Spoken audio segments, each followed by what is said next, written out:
جو لوگ کافر ہوئے اس دن نہ تو ان کا مال ہی اللہ کے عذاب سے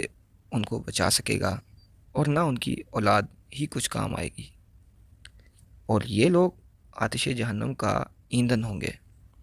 ان کا حال بھی فرعونیوں اور ان سے پہلے لوگوں کا سا ہوگا جنہوں نے ہماری آیتوں کی تکذیب کی تھی، تو اللہ نے ان کو ان کے گناہوں کے سبب عذاب میں پکڑ لیا تھا، اور اللہ سخت عذاب دینے والا ہے۔ اے پیغمبر صلی اللہ علیہ وسلم، کافروں سے کہہ دو کہ تم دنیا میں بھی عنقریب مغلوب ہو جاؤ گے اور آخرت میں جہنم کی طرف ہانکے جاؤ گے، اور وہ بری جگہ ہے۔ تمہارے لیے دو گروہوں میں جو جنگ بدر کے دن آپس میں بھڑ گئے، قدرت اللہ کی عظیم الشان نشانی تھی۔ ایک گروہ مسلمانوں کا تھا، وہ اللہ کی راہ میں لڑ رہا تھا، اور دوسرا گروہ کافروں کا تھا، وہ ان کو اپنی آنکھوں سے اپنے سے دگنا مشاہدہ کر رہا تھا، اور اللہ اپنی نصرت سے جس کو چاہتا ہے مدد دیتا ہے۔ جو اہل بصارت ہیں ان کے لیے اس واقعے میں بڑی عبرت ہے۔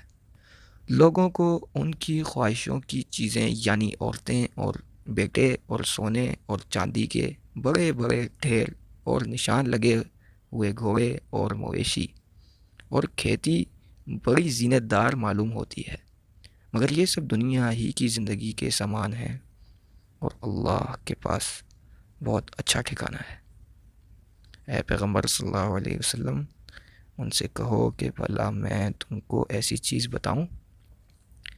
جو ان چیزوں سے کہیں اچھی ہو۔ سنو، جو لوگ پرہیزگار ہیں ان کے لیے اللہ کے ہاں باغات بہشت ہیں، جن کے نیچے نہریں بہہ رہی ہیں، ان میں وہ ہمیشہ رہیں گے، اور پاکیزہ عورتیں ہیں، اور سب سے بڑھ کر اللہ کی خوشنودی، اور اللہ اپنے نیک بندوں کو دیکھ رہا ہے۔ جو اللہ سے التجا کرتے ہیں کہ اے پروردگار، ہم ایمان لے آئے، سو ہم کو ہمارے گناہ معاف فرما اور دوزخ کے عذاب سے محفوظ رکھ۔ یہ وہ لوگ ہیں جو مشکلات میں صبر کرتے اور سچ بولتے اور عبادت میں لگے رہتے اور اللہ کی راہ میں خرچ کرتے اور اوقات سحر میں گناہوں کی معافی مانگا کرتے ہیں۔ اللہ تو اس بات کی گواہی دیتا ہے کہ اس کے سوا کوئی معبود نہیں، اور فرشتے اور علم والے لوگ جو انصاف پر قائم ہیں وہ بھی گواہی دیتے ہیں کہ اس غالب حکمت والے کے سوا کوئی عبادت کے لائق نہیں۔ دین تو اللہ کے نزدیک اسلام ہے، اور اہل کتاب نے جو اس دین سے اختلاف کیا تو علم حاصل ہونے کے بعد آپس کی ضد سے کیا، اور جو شخص اللہ کی آیتوں کو نہ مانے تو اللہ جلد حساب لینے والا اور سزا دینے والا ہے۔ اے پیغمبر صلی اللہ علیہ وسلم، اگر یہ لوگ تم سے جھگڑنے لگیں تو کہنا کہ میں اور میرے پیرو تو اللہ کے فرما بردار ہو چکے، اور اہل کتاب اور ان پڑھ لوگوں سے کہو کہ کیا تم بھی اللہ کے فرما بردار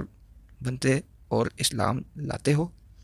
اگر یہ لوگ اسلام لے آئیں تو بے شک ہدایت پا لیں، اور اگر تمہارا کہا نہ مانیں تو تمہارا کام صرف اللہ کا پیغام پہنچا دینا ہے،